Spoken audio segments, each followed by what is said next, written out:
नमो नारायण। जय गौ माता, वंदे मातरम। भारती को प्रणाम और हृदय से ओम शाम शनिश्चराय नमः। दर्शकों, मित्रों, साथियों, हार मानना हमारी कमजोरी नहीं है, बल्कि हमारी सफलता का पहला कदम है।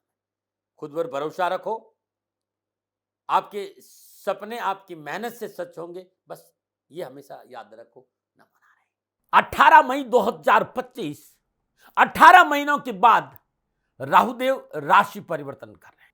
राहुदेव 18 साल बाद शनिदेव की राशि कुंभ में प्रवेश करेंगे और कुंभ राशि राहुदेव की अपनी राशि भी है। राहुदेव यानी इच्छाओं का ग्रह, छाया का ग्रह, माया की दुनिया। राहुदेव ने इच्छा ग्रह, इच्छा है न माया, तो चराचर जगत में राहुदेव को मायावी ग्रह भी कहते हैं। राहुदेव अनप्रेडिक्टेबल है, अनकन्वेंशन है, स्वरूप बदलने में माहिर है।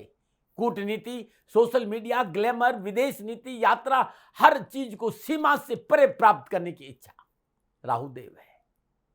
अच्छा तो बहुत अच्छा और बुरा तो बहुत बुरा, इसके कारक राहुदेव है। प्लानर्स, सोशल मीडिया इन्फ्लुएंस, किसी चीज को मैनेज करना, गुप्तचर, जासूस, ये सारे काम राहुदेव के क्राइटेरिया में आते हैं।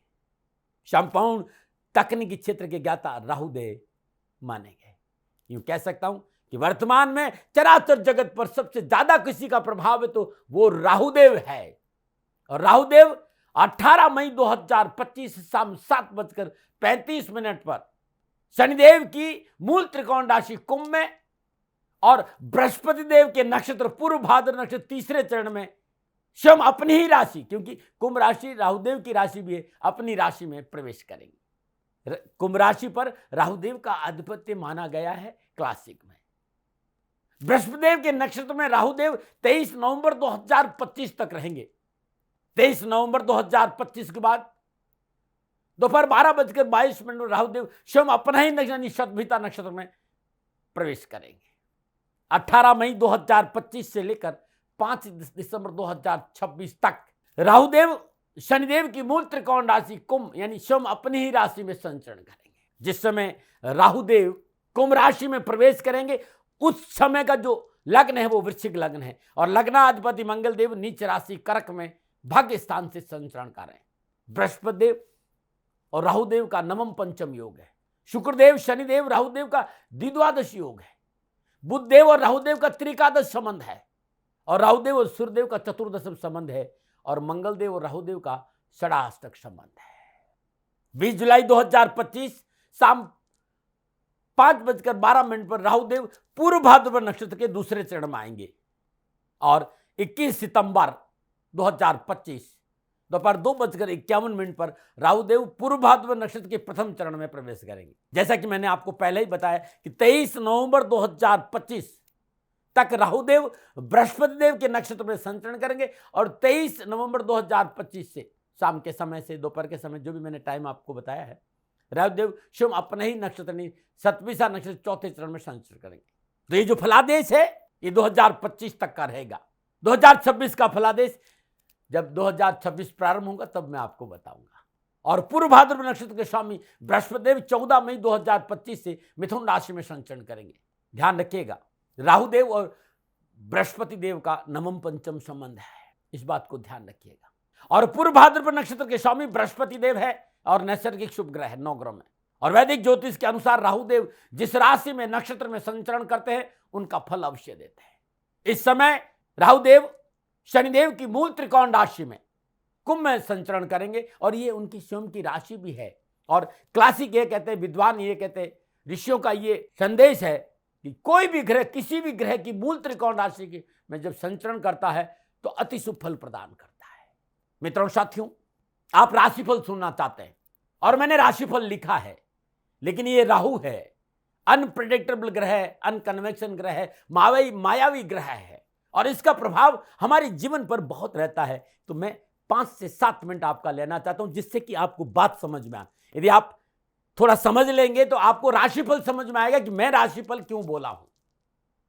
और आपको लगता है कि नहीं दाती महाराज हम ये सब कुछ नहीं सुनना चाहते, तो आप सब विद्वान हैं, तकनीकी के बादशाह है, यूट्यूब पे फॉरवर्ड का बटन है, आप फॉरवर्ड करके राशिफल पे चले जाना। लेकिन यदि आप ध्यान से सुन लोगे तो जिस सिद्धांत के बल पर मैं आपको समझाने जा रहा हूं या राशि का फलादेश दूंगा तो आपको समझ में बहुत आ जाएगा। पुनः हृदय से दाती गुरु मंत्र के सभी मित्रों का मैं स्वागत करता हूं।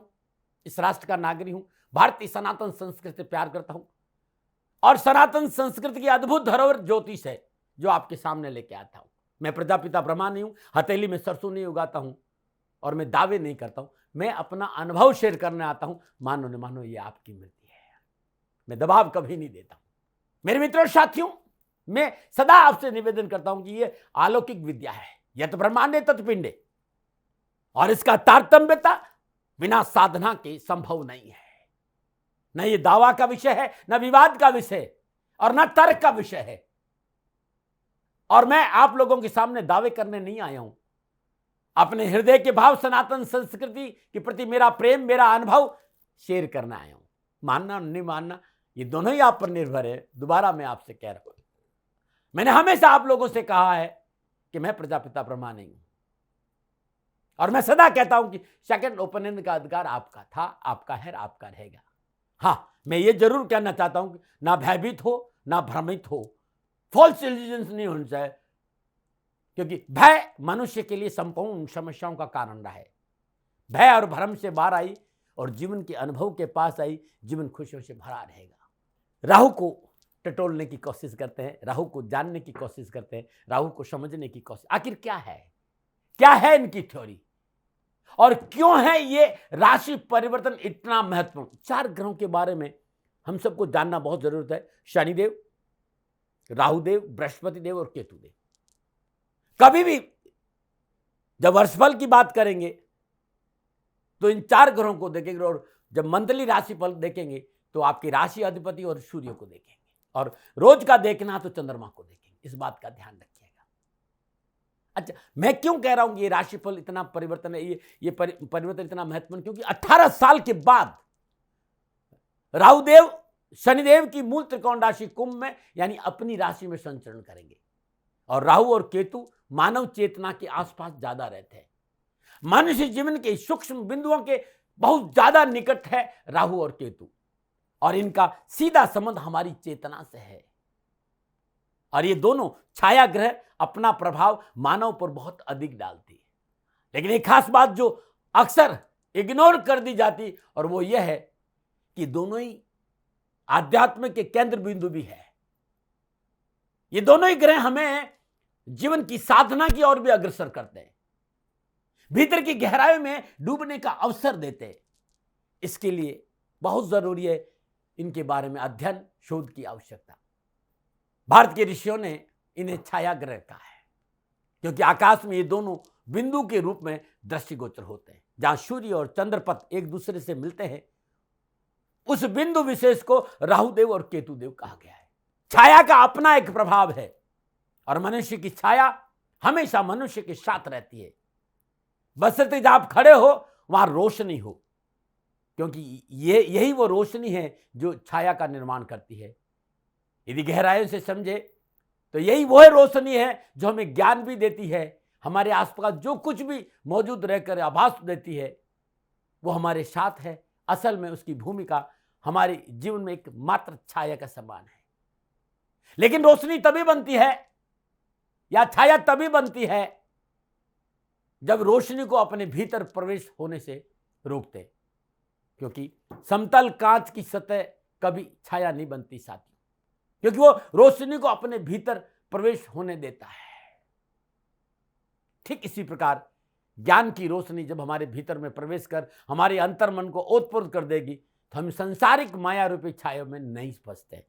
और यही कारण है कि राहु मायावी तो है लेकिन फिर भी आध्यात्म रूप से मनुष्य की चेतना के आसपास रहते हैं। जरूरत है बस उस रोशनी को अपने भीतर प्रवेश करने की जो हमें छाया से मुक्त कर दे, और ये रोशनी का देने का काम करते हैं केतु देव। इसलिए इन्हें समझना बहुत जरूरी है, ये विद्वानों का मत है।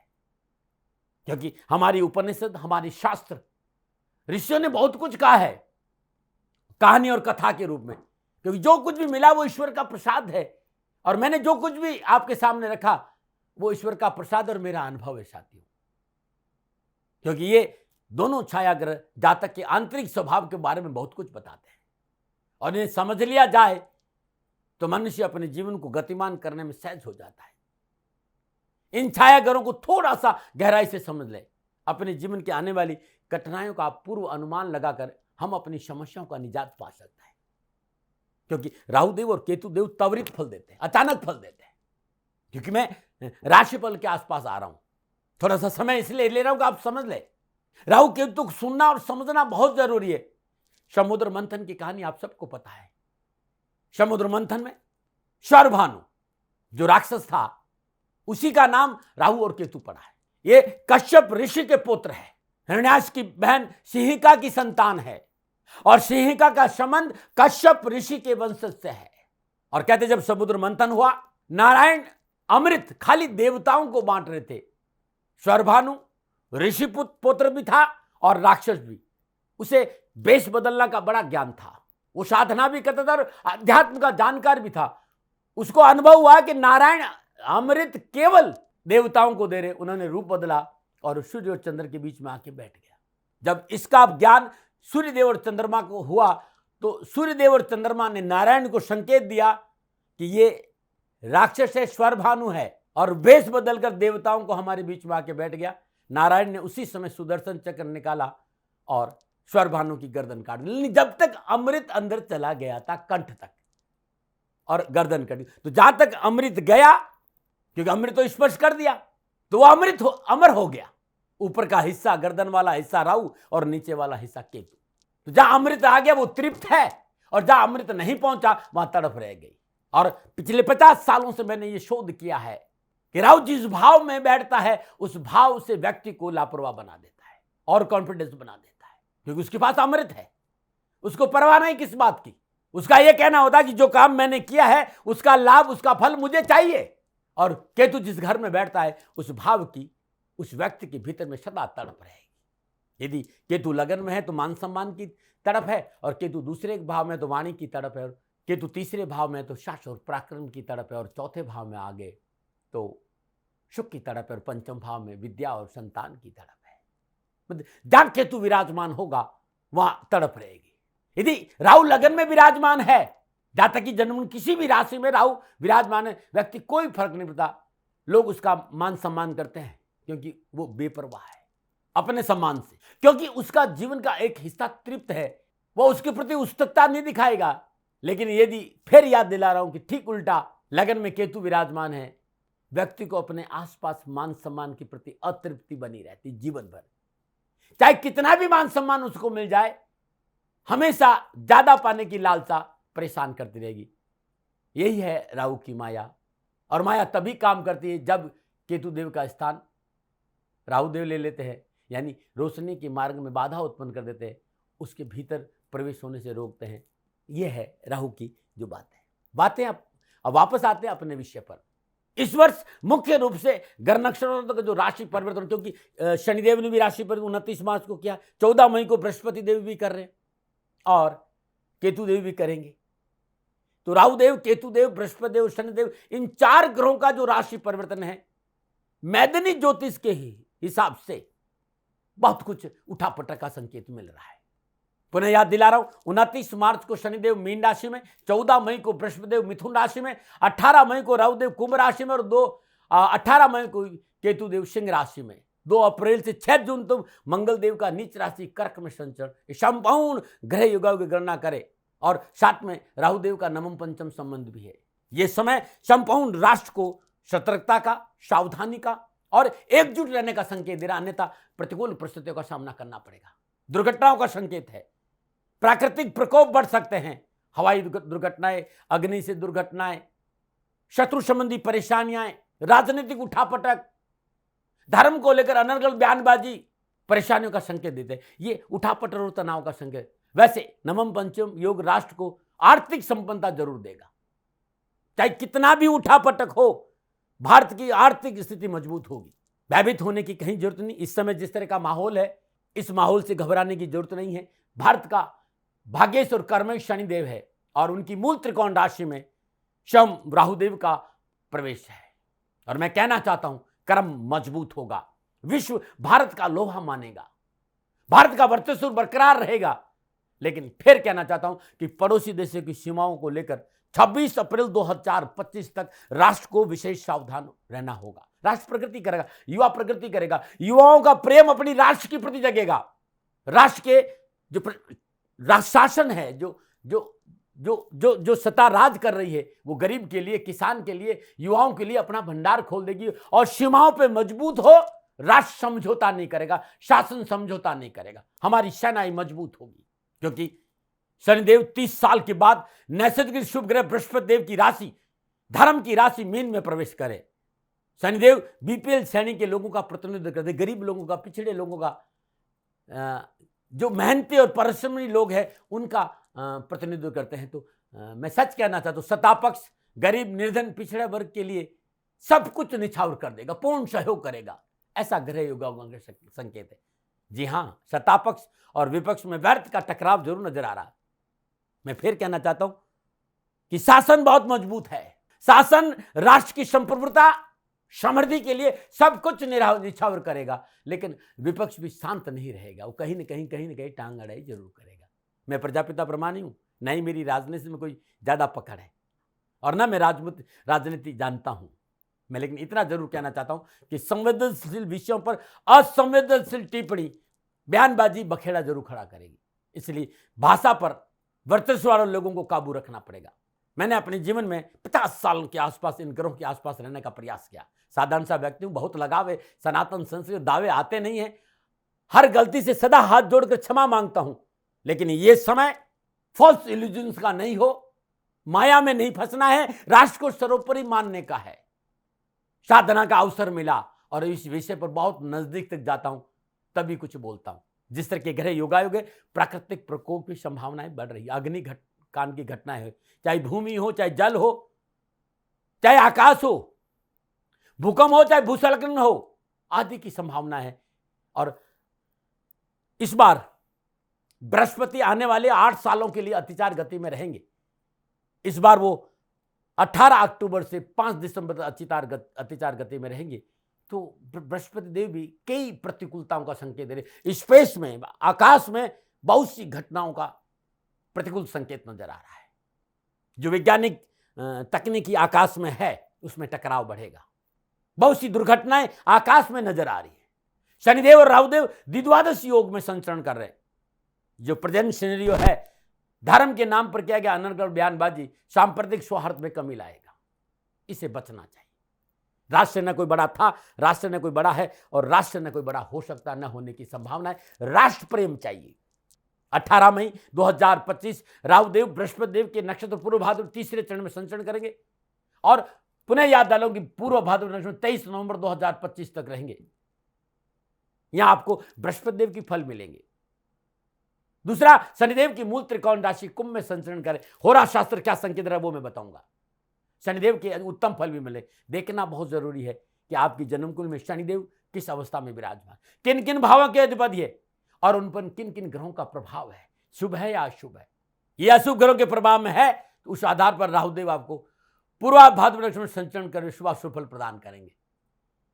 ये तो बात रही बेसिक की, नियम क्या कहता है, क्योंकि एक ही राशि के लोगों में कितने को अच्छे और कितने को बुरे फल प्राप्त होंगे। किसी को बुरे मिलेंगे और किसी को अच्छे अनुभव से गुजरना पड़ेगा। अब बात करते हैं राहुदेव का जो मूल स्वभाव है वो किस प्रकार है, क्योंकि ग्रह अपना मूल स्वभाव कभी नहीं छोड़ता। शुभ ग्रहों के साथ उनके स्वभाव की अच्छाइयां और बुराई कमी होगी, लेकिन अधिकता या थोड़ा कम हो, लेकिन स्वभाव नहीं बदल सकता। ठीक उसी प्रकार जैसे हम बारिश की बूंदों को पृथ्वी पे गिरने पे रोक नहीं सकते, लेकिन छाता और छत उसे एक स्थान विशेष पर गिरने से अवश्य रोक सकता है। बारिश हो रही है, यदि हम छाता है तो कुछ बचा जाता है, या छत के नीचे गिरे हैं, खड़े हैं तो उन बूंदों से बच सकता है। शुभ और अशुभ ग्रहों का प्रभाव छाता और छत जैसा ही है। जो घटना घटित होने से तो रोक तो नहीं सकते, लेकिन नुकसान कम हो इसका प्रयास कर सकते हैं। जहां तक राहुदेव की बात है, राहुदेव को जाने अपने प्रभाव के कारण जाते हैं, क्योंकि राहुदेव जिस व्यक्ति को अपने प्रभाव में लेते हैं उसे फिर वो उसके स्वभाव में नहीं रहने, जो स्वभाव उस व्यक्ति का है उस स्वभाव में राहुदेव उसे नहीं रहते। राहुदेव एक धुआं के समान है। व्यक्ति के जीवन में भ्रम फैलाने का कार्य करते हैं। मित्रों, यहां जो मैं राहुदेव के बारे में बताने जा रहा हूं, यहां बात अच्छाई और बुराई की नहीं है, क्योंकि मनुष्य की आदत होती है कि वो जल्दी जल्दी कंक्लूजन निकाल लेता है कि फला चीज अच्छी है और फला चीज बुरी है, ये ग्रह फायदेमंद है और ये ग्रह नुकसानदायक है, बस ये जानकारी मिल जाए, बाकी जानकर क्या करना। लेकिन मित्रों, जब हम अपने जीवन में किसी चीज को गहराई से जानने की कोशिश करते हैं ना, तो यहां सिर्फ ग्रहों की या ज्योतिष की बात नहीं कर रहा हूं, एक सामान्य की बात भी कर रहा हूं। जब हम अपने जीवन में किसी चीज को गहराई से जानने की कोशिश करते हैं, तो आप महसूस करेंगे कि आपके लिए उसे जीवन में स्वीकार करना बहुत आसान हो जाता है। फिर हमें गुस्सा या फ्रस्ट्रेशन नहीं होता है, क्योंकि कहीं ना कहीं हमें पता होता है कि हमारे साथ ऐसा क्यों हो रहा है, इसका कारण क्या है, कब तक मेरे साथ चलेगा, मैं इस स्थिति से बाहर आ सकता हूं। यानी बजाय खुद को, वो ईश्वर और खुद को दोष नहीं देगा, व्यक्ति कर्म उन्मुख होगा, अपनी व्यक्तिगत स्थिति को सुधारने का प्रयास करेगा, सही दिशा में आगे बढ़ने की कोशिश करेगा। जो भी बातें राहुदेव से समय रखती है, उनका अच्छा और बुरा होना आपकी जन्म कुंडली में उनकी प्लेसमेंट पर, उन पर अच्छे या बुरे ग्रहों के प्रभाव पर निर्भर करे। लेकिन जो मैं बताने जा रहा हूं वो राहुदेव का मूल स्वभाव है। राहुदेव बहुत जल्दी रूप बदलते हैं, तेज बुद्धि वाले हैं, जिसे व्यक्ति को बहुत जल्दी भ्रमित कर लेते हैं, तत्काल प्रभाव में ले लेते हैं। और ये कारण है कि रातारात व्यक्ति को अमीर बना सकते हैं और गरीब भी। वैसे जिन जातकों पर राहुदेव का प्रभाव अधिक होता है, वे ख्याली पुलाव पकाते हैं, सूरज की रोशनी में सपने देखने वाले व्यक्ति हो सकते हैं। ऐसे व्यक्ति को व्यसनों से दूर रहना चाहिए, नशा आदि से दूर रहना चाहिए, कुकर्मों से बच के रहना चाहिए, क्योंकि ये व्यसन उसके अंदर इजीली आ जा सके। राहुदेव के प्रभावित एक व्यक्ति ऐसा भी हो सकता है जो किसी तरह की बुरी लत, अवैध गतिविधियां, जुआ, नशा में लिप्त हो, जीवन व्यतीत कर रहा हो। दूसरे राहुदेव के प्रभाव दूसरा व्यक्ति ऐसा भी हो सकता है जो वर्तमान समाज की रूढ़ियों को दरकिनार करते हुए क्रांति फैलाने का काम भी कर सकता है। राहुदेव का काम है व्यक्ति को दूसरों से अलग दिखाना। वो अलग दिखाना अच्छा होगा या बुरा, ये व्यक्ति की जन्म कुंडली में प्लेसमेंट और दूसरे ग्रहों के प्रभाव पर निर्भर करेगा कि आपकी जन्म कुंडली में राहुदेव किस राशि में विराजमान है, किस भाव पे विराजमान है और किन ग्रहों से दृष्ट है, इस पर निर्भर करेगा। राहुदेव का एक स्वभाव डिस्टर्बेंस पैदा करना भी है, तो कुछ डिस्टर्बेंस आपको अपने जीवन में देखने को मिल सकती, लेकिन भाव के अनुसार सभी राशियों के लिए अलग अलग फलादेश होगा। मित्रों साथियों, आगे मैं 12 के 12 राशियों के आधार पर राशिफल की चर्चा करने जा रहा हूं, जो जनरल प्रेडिक्शन है, यानी आपकी चंद्र राशि के आधार पर, आपके लगन के आधार पर, संक्षिप्त ग्रह गोचरों की योगा योग, दृष्टि संबंध, युति संबंध के आधार पर है। लेकिन आप इन ग्रह नक्षत्रों का जो प्रभाव पड़ता है वो विस्तृत सटीक रूप से आपकी अपनी जन्म कुंडली बताती है, क्योंकि आपकी जन्म कुंडली आपका डीएनए होता है। आप अपनी जन्म कुंडली से के आधार पर यह जानना चाहते हो कि आने वाले 18 महीने राहुदेव आपको क्या फल प्रदान करेंगे, किस प्रकार का फल देंगे, तो आप मेरी टीम से बात करिए। देश में संचालित शनिधाम गौशाला ये टीम संचालित करते हैं, और शनिधाम गौशाला के जो कार्यकर्ता है वो आपसे संपर्क में आएंगे, चाहे देश हो चाहे विदेश हो, पुरुष हो चाहे नारी हो, वृद्ध हो चाहे युवा। यहाँ स्क्रीन पर जो नंबर आ रहा है, ये जो नंबर डिस्प्ले आ रहा है, इन नंबर पर संपर्क करके, कॉल करके, व्हाट्सएप कीजिए, अपॉइंटमेंट लीजिए। मैं स्वयं आपकी जन्म का विस्तार से विश्लेषण करूंगा। साथ ही यदि आप अपने चैनल से जुड़ना चाहते हो तो उस चैनल को सब्सक्राइब करिए, क्योंकि दाती गुरु मंत्र आपका अपना चैनल है, उसको सब्सक्राइब करिए, शेयर करिए, लाइक करिए, कमेंट करिए। इस वीडियो में फिलहाल इतना ही है। मैं अब राशिफल पे आऊंगा। मैं आपको बताऊंगा कि 12 के 12 राशियों के लिए क्या फल मिलेगा, क्या प्रभाव रहेगा। लेकिन साथियों, ये मेरा निजी अनुभव है, सेकंड ओपिनियन का अधिकार सदा आपका रहा है। मैं आपको आपके कारोबार, आपकी नौकरी, आपका व्यापार, आपका स्वास्थ्य, आपका समाज, आपका परिवार, आपकी शिक्षा, सबके बारे में विस्तार से बताऊंगा। लेकिन ये जनरल प्रेडिक्शन है। व्यक्तिगत आप अपने राहुदेव का प्रभाव जानना चाहते हो तो पुनः शनिधाम गौशाला के कार्यकर्ताओं के नंबर डिस्प्ले हो रहे, उनसे संपर्क करिए, अवश्य मैं आपके साथ आऊंगा। अब मैं राशि चक्र भर चक्र की 11वीं राशि यानी कुंभ राशि, कुंभ राशि वालों के लिए राहुदेव कुंभ राशि लगन भाव में संचरण करेंगे। लगन भाव आप है, मान सम्मान है, यश है, कीर्ति है, आपकी विचार शैली है, आपके भाव है, आपकी सोच है। राहु देव स्व राशि कुंभ लगन में और बृहस्पतिदेव मिथुन राशि पंचम भाव में। राहु देव और बृहस्पतिदेव का नवम पंचम संबंध है और शनिदेव और राहु देव का 2-12 का संबंध है। राहु देव लगन भाव में कुंभ राशि के संचरण करेंगे और कुंभ राशि लगन भाव में संचरण राहु देव क्या संकेत दे रहे इस पर आऊं, उससे पहले बात करते हैं कुंभ राशि के कुछ स्वभाव के बारे में। आपका नेचर सबसे पहली और महत्वपूर्ण पहचान आपकी राशि के प्रतीक चिन्ह में है। कुंभ राशि का प्रतीक चिन्ह पानी से भरा घड़ा है। एक व्यक्ति लेके खड़ा है किसी पैसे व्यक्ति के इंतजार में, यानी कि आप बहुत हेल्पफुल है और हमेशा दूसरों की मदद करते हैं। आप गहन विचारक हैं, अत्यधिक बौद्धिक है, जिन्हें दूसरों की मदद करना पसंद है। आप मानवीय गुणों से भरपूर है, इसीलिए लोग आपके पास समाधान लेने के लिए आते हैं। मित्रों के मामले आप दिलदार मित्र साबित होते हैं। अपने घर परिवार के लिए आप बहुत महत्वपूर्ण हैं, क्योंकि घर परिवार आपके लिए बहुत महत्वपूर्ण स्थान रखता है। रिश्तेदारों से आपके अच्छे संबंध होते हैं। आप उनकी उम्मीदों को पूरा करने की कोशिश करते हैं। कुंभ राशि एक ऐसी राशि है जो सबके बारे में संवेदना रखती है, सबके भले के बारे में सोचती है। जब आप मानवता को बेहतर बनाने के उद्देश्य से की जाने वाली गतिविधियों में शामिल होते हैं, कुछ ऐसा परिणाम निकल के सामने आता है जो अकल्पनीय है। जैसे कि एडिसन, जिन्होंने बिजली के बल्ब बनाकर सारी दुनिया को चौंका दिया। लेकिन बचपन में गरीबी से गुजरने वाले इस महान वैज्ञानिक को सफलता रातों रात नहीं मिली। इसे बनाने की उन्होंने जी तोड़ मेहनत करी, जिसमें 10,000 से अधिक बार भी असफल हुए। लेकिन अपनी असफलता पर उन्होंने कहा कि मैं नाकाम नहीं हुआ हूं, बल्कि 10,000 ऐसे रास्ते निकले जो मेरे काम नहीं आ सके। जो इस प्रकार की सोच आपकी असफल होने के बाद भी खुद को मोटिवेट रखते हैं, निरंतर प्रयास करने के लिए, निरंतर आगे बढ़ने के लिए, ये गुण आपका है। अद्भुत राशि है कुंभ राशि। अब कुंभ राशि वालों के लिए रविदेव 18 मई 2025 में शनिदेव की मूल त्रिकोण राशि और स्वयं अपनी राशि कुंभ में लगन भाव से संचरण करेंगे।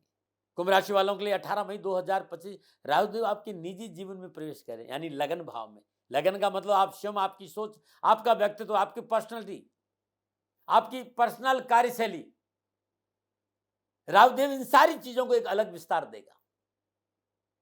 राहुदेव सदा वक्री चलते हैं और कुछ ऋषियों ने राहुदेव की दृष्टि को माना और कुछ ने नहीं माना है। मेरा जो अनुभव है 50-55 साल का ज्योतिष, मैंने राहुदेव की दृष्टि को माना है। जो मेरे अनुभव में आया है, मैंने राहुदेव की दृष्टि को स्वीकार किया कि राहुदेव को जब हम ग्रह के रूप में स्वीकार करते हैं तो दृष्टि के रूप में क्यों नहीं। लेकिन ये छाया ग्रह है, मैं दृष्टि न कर इन्हें छाया कहता हूँ। 5वीं, सप्तम और नवम दृष्टि बृहस्पति देव की होती है। ठीक इसी तरह राहुदेव की 5वीं, सप्तम और नवम दृष्टि है। पुनः याद दिला रहा हूं, दृष्टि की जगह हम छाया का प्रयोग करें तो उत्तम रहेगा। राहुदेव की जो छाया है वो क्लॉक वाइज चलती है। लग्न में विराजमान राहुदेव पंचम छाया भाग्य स्थान को देख रही है। सप्तम छाया पार्टनर साझेदार भाव सप्तम भाव में हो रहा है और नवम छाया पंचम भाव यानी पुण्य भाव को प्रभावित कर रही है। अकस्मात आपकी कार्यशैली, आपका भाषा शैली अलग से लोगों में दिखने लगेगी। आपके चलने का, आपके बोलने का, आपके कपड़े का, आपके लुक का, इस सब कुछ बदलने का संकेत राहुदेव दे रहे हैं 18 महीने में। आपके आसपास एक सर्कल, एक हजूम आपकी और आकर्षित होगा। आप लोगों की भाषा की बात करूं, जो लोग आपको पहचानने से मना करते थे, अचानक लोग आपकी डिमांड में बढ़ोतरी, आपकी डिमांड होगी। लोग आपके आसपास आएंगे, लोग आपको रिकॉग्नाइज करेंगे। मतलब इस समय राहुदेव आपको बदलने की कोशिश करेगा, आपकी अंदर की ऐसी चाह पैदा करेगा। यहां आपको देखना होगा, आपकी सोचना होगा, आपको विचार करना होगा, ये परिवर्तन आ रहा है, ये कंपैरिजन या डिससैटिस्फैक्शन में आ रहा है, ये देखना होगा, या इन दोनों चीजों की वजह से आ रहा है। कई बार मैंने देखा कि व्यक्ति स्वयं अपने आप से दूर चला जाता है, व्यर्थ के भय पर भ्रांतियां पाल देता है, फिर होता कुछ है और दिखता कुछ है। मैं लेक्चर नहीं दे रहा हूं, ये 50 साल का अनुभव शेयर कर रहा हूं। राहुदेव को समझना हमारी बस की बात नहीं, ये पूर्ण मायावी ग्रह है। या यदि आपने इसे भीतर में प्रवेश करने दिया तो इसे मायावी नगरी ने स्वीकार कर लिया तो ये आपको इंटीग्रेट कॉन्शियस की ओर लेके जाएगा। यदि आपने अपना व्यक्तित्व, आपकी आइडेंटिटी को बदल दिया तो ये बदलने को तैयार हो गए। ध्यान, ये बदलने को तैयार हो जाएगा। दिखावा बहुत होगा, चमक बहुत होगी, लेकिन आप अंदर से खोखले हो जाएंगे, आपकी रियलिटी चली जाएगी। राहुदेव इस बात पर ध्यान देना बहुत जरूरी है। आप व्यापारी है तो आपको सावधान रहना पड़ेगा, क्योंकि राहुदेव की सप्तम छाया व्यापार भाव पर है। साझेदार के व्यापार में, अपने कारोबार में विशेष सावधान रहना पड़ेगा। मैं ये नहीं कह रहा हूँ धन नहीं आएगा, कारोबार में मजबूती नहीं आएगी, सब कुछ आएगा। खाली मैं ये कह रहा हूँ स्वावलोकन, समझदारी और सचेत होकर काम करना पड़ेगा, वरना राहुदेव यहाँ आपको अंधेरे में रख सकता है, भ्रम का दर्पण दिखा सकता है, सेक चिली बना सकता है, अननेसेसरी नुकसान आपका करवा सकता है। ये नियम आपके परिवार और आपके पारिवारिक जीवन में भी लग रहा है। आप विद्यार्थी, युवा है, कैरियर, एजुकेशन में ध्यान देना होगा। निजी संबंधों में विशेष सावधानी बरतनी पड़ी। विशेष रूप से अपनों को साथ लेकर निर्णय लेंगे तो सफलता कदमों में रहेगी। लगन में विराजमान राहुदेव पंचम छाया भाग्य स्थान पर है, सप्तम छाया पार्टनर और साझेदार भाव पर है, और नवम छाया पंचम भाव यानी पूर्व पुण्य भाव पर प्रभावित कर रहे हैं। भाग्य आप स्वयं, आपका व्यापार, आपकी जीवन साथी, आपकी बुद्धि, इस सब सारे भाव एक्टिव होंगे। भाग्य आपके पक्ष में कर लेगा। दैनिक दिनचर्या का पालन कर स्वास्थ्य उत्तम रहेगा। संतान के साथ थोड़ी सतर्कता बरतनी चाहिए, चाहे नौकरी हो, चाहे व्यापार हो, चाहे शिक्षा, पूर्ण सफलता का संकेत मिलेगा। थोड़ी सी सावधानी, अपने आसपास के लोगों को डेडिकेटेड, डिसिप्लिन, पंचुअल में बांध कर रखना में सफलता मिलेगी। फिर भी स्वास्थ्य को लेकर मुझे शंका है, क्योंकि लगन में विराजमान राहुदेव इम्यूनिटी सिस्टम बिगाड़ सकता है, व्यर्थ के भ्रम पैदा कर सकता है, आपका स्टेमिना आपको जवाब दे सकता है, पैर संबंधी कोई समस्या आपको परेशान कर सकती है, ऐसा मुझे लग रहा है। न माना। लेकिन मित्रों, एक खास बात यह है कि विशेष जनरल है, ये जो प्रोडक्शन है ये जनरल है। क्या कह रही है आपकी जन्म कुंडली? क्या आपकी महादशा में अंतर्दशा किसकी है? महादशा नाथ, अंतर्दशा नाथ किस भाव में विराजमान है और किस राशि में बैठे और किन ग्रहों से दष्ट है? क्योंकि आपकी जन्म कुंडली, आपकी स्वयं की जन्म कुंडली में ग्रहों की क्या स्थिति है, इस सब का अवलोकन करना बहुत, क्योंकि आपकी जन्म कुंडली आपका डीएनए होता है, इस बात का ध्यान रखिएगा। आपकी जन्म कुंडली में स्वयं राहुदेव कहां विराजमान है, क्या संकेत दे रहे, क्या संकेत शनिदेव दे रहे हैं, क्या बृहस्पति देव की स्थिति है, इस सारा अवलोकन आपकी स्वयं की जन्म कुंडली से होगा और तभी कोई भविष्यवाणी की जा सकती। तो नीचे शनिधाम टीम के गौशाला के नंबर आ रहे हैं, इन नंबरों पर संपर्क करके आप अपॉइंटमेंट लें, आप कॉल करें, व्हाट्सअप करें, मैं स्वयं आपकी जन्म कुंडली का विश्लेषण करूंगा। आप सुखी रहें, आप स्वस्थ रहें, समृद्धिशील रहें। पुनः महादेव और शनिदेव की श्री चरणों में मेरी प्रार्थना। मैं ये मोटा मोटा विश्लेषण आपके सामने रखा हूं। जब इन 18 मई से लेकर दिसंबर 2025 तक राहुदेव बाकी ग्रहों के साथ योगा योग, दृष्टि संबंध और युति संबंध स्थापित करेंगे, तब क्या फलप्रद होगा, क्या रखे सावधानी, क्या करे उपाय और कैसे बचे समस्याओं से। आइए अब थोड़ा सा पुनः इन संपूर्ण ग्रह योगा युति दृष्टि संबंध के हिसाब से अवलोकन करने का प्रयास करता हूं। कुंभ राशि वालों के लिए ये जो समय है 18 मई से लेकर दिसंबर 2025 तक पूर्ण सफलता का नजर है। कैरियर संबंधी परेशानी का निवारण होगा। इस समय आप अपने कार्यों के प्रति बहुत संवेदनशील रहेंगे, जिससे कि मनोनुकूल कार्य परिणाम प्राप्त होंगे। नए व्यवसायिक संबंध बनेंगे, पद और प्रतिष्ठा में वृद्धि होगी, सामाजिक वर्चस्व बढ़ेगा। राहुदेव की राशि पर ग्रहों के योगायोग की वजह से कैरियर और कारोबार के क्षेत्र में आपकी बुद्धि तीक्ष्ण होगी और भाग्य आपके पक्ष में करवट ले रहा है। प्रतिष्ठित व्यक्ति, पारिवारिक सदस्य, मित्रों का पूर्ण सहयोग प्राप्त होगा और बेरोजगार रोजगार मिले और सरकार से लाभ मिलेगा। मित्रों का पूर्ण सहयोग प्राप्त होगा। कारोबार यात्राएं मनोनुकूल रहेगी, पारिवारिक जीवन में सहजता रहेगी। आपकी संतान को राहु का राशि परिवर्तन अद्भुत सफलता दिलाएगा। वैवाहिक सुख प्राप्त होगा। जीवन साथी से मनोनुकूल तालमेल की वजह से पारिवारिक संतुलन बना रहेगा। शरीर में पित्त नहीं बढ़े, इस बात पर ध्यान रखना होगा। पित्त दोष संबंधी बीमारी से सावधान रहना होगा और चिकित्सा में लापरवाही नहीं। दैनिक दिनचर्या और खान पान पर शुद्धता रखें। ये था राहुदेव का कुंभ राशि में लगन के में संचरण का मेरे अनुभव के आधार पर आकलन। मित्रों साथियों, ये 18 महीना किन चीजों में सावधानी बरते, क्योंकि राहुदेव 18 महीने कुंभ राशि में गोचर करेगा। चंद्रदेव जब जब राहुदेव के साथ गोचर करेगा, युति संबंध स्थापित करेगा, तब तब आपको विशेष सावधानी बरतनी पड़ी। अत्यधिक आत्मविश्वास का त्याग करें, क्रोध नहीं करें। आप लोगों को समझने की गलती करेंगे, इस बात का विशेष ध्यान रखें। लोगों को समझना बहुत जरूरी। इस दौरान आपको विशेष सलाह मेरी है कि आप अपनी वाणी पर संयम रखें, अन्यथा आपको अनावश्यक समस्याओं का सामना करना पड़ेगा। अनावश्यक शत्रुता से बचना बहुत जरूरी। कुंभ राशि के में राहुदेव का संचरण एक बात का से कार्य परिवर्तन, रिश्तों में परिवर्तन, स्थान परिवर्तन मोटा नुकसान देगा। न माना, क्या करे उपाय। मित्रों साथियों, हर रोज अपने पूजा स्थान में शुद्ध देसी घी का दीप जलाकर ओम ऐं ह्रीं क्लीं चामुंडाय विचे ओम ग्लौं हूं क्लीं जूं सा ज्वाला है ज्वाला प्रज्वल अप्रज्वला ऐं ह्रीं क्लीं चामुंडाय विचे ज्वल हंग संग लंग संग फट स्वा। ये सिद्धकुंज जी का स्रोत मंत्र है। हर रोज 27 बार इस मंत्र का जाप करें और 27 आहुति उपले की अग्नि पर शुद्ध देसी घी की देंगे तो कष्ट कम होगा।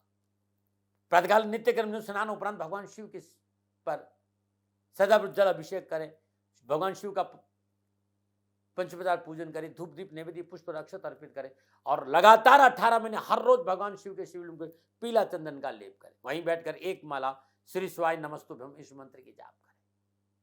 पानी वाला नारियल अपने ऊपर से प्रत्येक रविवार या शनिवार को उछाल कर किसी गरीब निर्धन व्यक्ति को दान में दे दीजिए, अद्भुत रहेगा। ये छोटे छोटे उपाय है, इनका आप सहारा लें, अवश्य आपको लाभ मिलेगा। और पुनः मेरा निवेदन कि ये मेरा अनुभव था गोचर में राहुदेव का कुंभ राशि में संचरण, लेकिन आप ये जानना चाहते हैं कि आपके ऊपर राहुदेव का प्रभाव क्या रहेगा आपकी जन्म कुंडली के हिसाब से, तो नीचे नंबर आ रहे हैं, इन नंबरों पर संपर्क करके निसंकोच आप अपनी जन्म कुंडली का अवलोकन करा सकते हैं। पुनः ध्यान रखिएगा, आपको मेरी टीम से बात करनी पड़ेगी। शनिधाम गौशाला की टीम आपसे आप कॉल से या व्हाट्सएप से अपॉइंटमेंट लीजिए, मैं स्वयं व्यक्तिगत रूप से आपकी जन्म कुंडली का विश्लेषण करूंगा। पुनः निवेदन, ये जो ज्योतिषीय विषय था मेरा निजी आंकलन था, ना भय न भ्रम न भ्रांति न विवाद न तर्क, सेकंड ओपिनियन का अधिकार आपका था, आपका है, आप ही का रहेगा, मानो न मानो ये आपकी मर्जी। हाँ, आंकलन मेरा था और मेरे से भूल हो गई हो, दोनों हाथ जोड़कर क्षमा मांगता हूँ। पुनः आप सुखी रहे, स्वस्थ रहे, समृद्धिशील रहे, महादेव और शनिदेव की श्री चरणों में मेरी प्रार्थना न बना रहे। फिर दर्शकों मित्रों साथियों, पूरा राष्ट्र ये जानता है कि मेरा जीवन गौ माता और बेटियों के लिए है। यत्र नारीस्तु पूजन्ते रमन्ते तत्र देवता। ठीक किसी तरह मेरा जीवन गौ माता की शरणागत है, उनके चरणों में है। पूरा राष्ट्र और राजस्थान का हर व्यक्ति जानता है कि दाती महाराज गायों से बहुत प्यार करते हैं, बेटियों से बहुत प्यार करते हैं। पिछले 35-36 सालों में सैकड़ों हजारों बेटियों के लिए मैंने अपना जीवन दिया है और मैं ये कह सकता हूं कि गौ माता और बेटियों के लिए मेरा संपूर्ण जीवन निछावर है।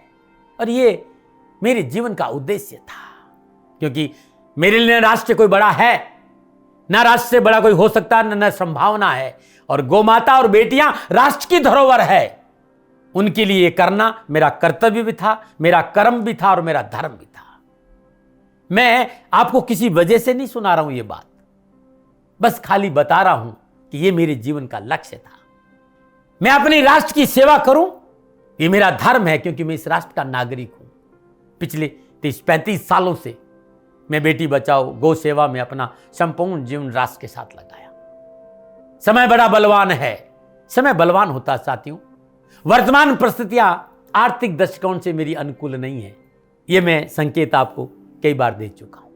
धन नहीं मांग रहा हूं, मैंने आज तक राष्ट्र से कभी नहीं कहा कि मुझे धन दो, मुझे पैसे नहीं चाहिए। ना मैंने पहले कभी पैसे मांगे थे और ना मैं अभी पैसे मांग रहा हूं। और ये मेरा अहंकार नहीं है, बात बताना चाहता हूं, मैं अहंकार से ये नहीं बोल रहा हूं, क्योंकि मैं धन को लेकर कभी आपके सामने नहीं आया। ये मेरा निवेदन है। हमेशा मैंने आप लोगों से कहा कि राष्ट्र की सेवा करो, मैं भी कर रहा हूं और आप भी सेवा करो। धन नहीं चाहिए, लेकिन वर्तमान आर्थिक परिस्थितियां मेरे को यह कहने के लिए थोड़ा सा मजबूर कर रही है कि शनिधाम गौशाला की गाय दुखी नहीं रहे, इसके लिए मुझे आपका सहयोग चाहिए। और सहयोग तब चाहिए जब मैं आपके लिए कुछ करूंगा, मैं आपके साथ खड़ा रहूंगा आपकी समस्याओं के समाधान के लिए, चाहे वो पूजा पाठ हो, चाहे ज्योतिष हो, चाहे ध्यान हो, चाहे योग हो, किसी भी रूप में आपको मेरे से सहयोग चाहिए। आप सभी अपनी अपनी जन्म कुंडली देखना चाहते हैं, आप चाहते हैं कि मैं आपकी जन्म कुंडली देखकर आपको कुछ समाधान दूं, और आप सबको कुछ न कुछ जानकारी चाहिए। मैं आपके साथ खड़ा हूं, पूरे साल खड़ा रहूंगा और जब तक जीऊंगा तब तक राष्ट्र के साथ खड़ा रहूंगा। नीचे नंबर आ रहा है, इन नंबरों पर संपर्क करिए और मेरे से बात करिए, लेकिन इसकी एवज में गायों के लिए चारे की व्यवस्था करिए। इसलिए मैंने कहा था कि भाई समय है, दिन है, थोड़ा सा आर्थिक परिस्थितियों को लेकर मैं थोड़ा सा कमजोर हूं और मेरी गौ माता शनिधाम गौशाला चारे को लेकर परेशान नहीं हो, ऐसा मैं हृदय लेकर आपके सामने आया हूं। लोगों ने कहा कि राष्ट्र आपसे प्यार करता है दाते महाराज, एक बार राष्ट्र से निवेदन करिए। मैं फिर कहना चाहता हूं, मैं धन नहीं मांग रहा हूं, और ये मेरा अहंकार नहीं, मेरी विनम्र प्रार्थना साथियों, मेरा राज सर्वोपरि है। मैं ये नहीं कह रहा हूं, मैं ये कह रहा हूं कि मैं परिश्रम करूंगा आपके लिए, और आप उस परिश्रम के एवज में गायों के लिए चारे की व्यवस्था कीजिए। शनि भगवान सदा आपकी रक्षा करेंगे, आपका जीवन सदा खुशियों से भरा रहेगा, ऐसा मेरा निवेदन है। और वे सभी लोग जो सक्षम है, सामर्थ्यवान है, जिन्हें दाती महाराज के ज्योतिषीय समाधान की आवश्यकता नहीं है, उनको मेरा प्रणाम है। और उन सबको मेरा प्रणाम है जो शनिधाम गौशालाओं को सपोर्ट करते हैं, सेवा में कंधा से कंधा मिलाकर खड़ा रहते हैं। जब से मैंने ये सूचना दी, जब से मैंने ये मैसेज दिया, हजारों लोग शनिधाम गौशाला के साथ कंधा से कंधा मिलाकर खड़े हैं। उन सबको मेरा धन्यवाद, मेरा आभार, अभिनंदन। हर महीने आप में से बहुत से लोग कुछ न कुछ शनिधाम गौशाला में सहयोग करते हैं। मैं उन सब के प्रति पुनः एक बार हृदय से अपना आभार प्रकट करता हूं, और ये सहयोग मैं जीवन भर याद रखूंगा। समय ऐसा है, मेरी परिस्थितियां आर्थिक दृष्टिकोण से अनुकूल संकेत नहीं दे रही, इसलिए मैंने राज से कहा कि शनिधाम गौशाला में परेशानी नहीं आए। सरकार सपोर्ट करती है, सरकार की तरफ से जो वो करना चाहती वो करती, लेकिन उससे पूरा नहीं पड़ता है। सरकार की अपनी सीमाएं हैं साथियों, और उससे पूरा नहीं पड़ता है, और अपनी मर्यादाएं भी और सीमाएं। शासन के पास और बहुत से काम है साथियों। फिर भी मैं शासन का भी धन्यवाद दूंगा जो हमारे साथ वो खड़े हैं। पुनः हृदय से एक बार निवेदन करना चाहता हूं, आपको लगता है कि दाती महाराज के साथ शनिधाम गौशाला में खड़ा रहना है तो नंबर नीचे आ रहे हैं, जरूर सहयोग करिएगा। मेरा कोई दबाव नहीं है, समय काल परिस्थिति के अनुसार दाती महाराज की ये प्रार्थना है। मैं दाती महाराज आपका हूं और आप मेरे हो, मुझे लगा कि आपको कहना देना चाहिए। राशिवासियों, व्यापारी नहीं हूं, समय है आज आपसे कह रहा हूं। और यदि आप अपने आसपास भी जो गाय उनकी भी सेवा करते हैं तो ये भी सेवा मेरे को बहुत खुशी हो, क्योंकि गौ माता दुखी नहीं रहनी चाहिए, बस इस बात का ध्यान रखिएगा। पुनः हृदय से आभार। ओम नमो नारायण।